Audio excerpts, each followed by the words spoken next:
సామర్లకోటలోని ప్రసిద్ధ పంచారామ క్షేత్రమైన శ్రీ కుమారరామ భీమేశ్వర స్వామి దేవస్థానం వద్ద శాశ్వత పిండ ప్రధాన మండపాన్ని నిర్మించాలని కోరుతూ శ్రీ కుమారరామ భీమేశ్వర స్వామి బ్రాహ్మణ సేవా సంఘం ప్రతినిధులు కాకినాడ జిల్లా జనసేన పార్టీ అధ్యక్షులు డీసీసీబీ చైర్మన్ తుమ్మల రామస్వామి బాబుకు మంగళవారం వినతి పత్రం సమర్పించారు.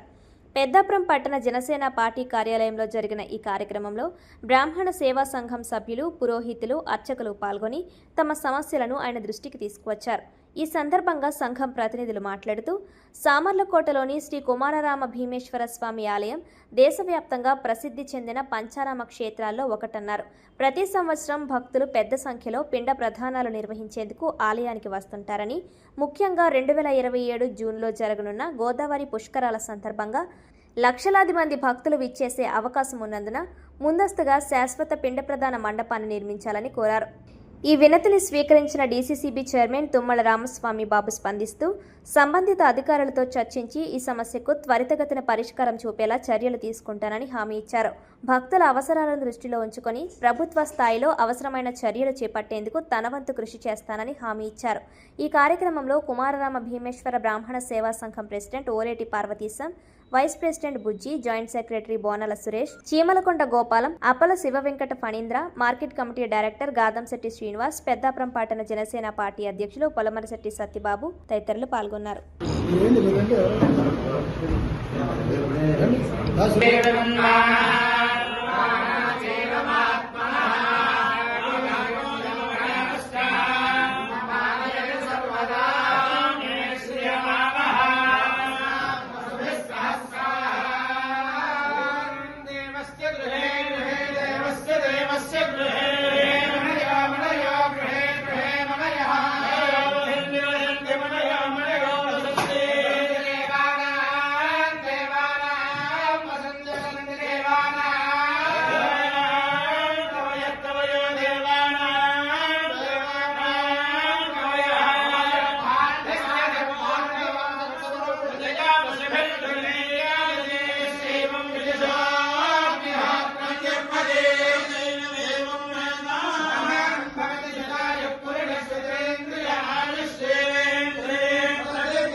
Cool.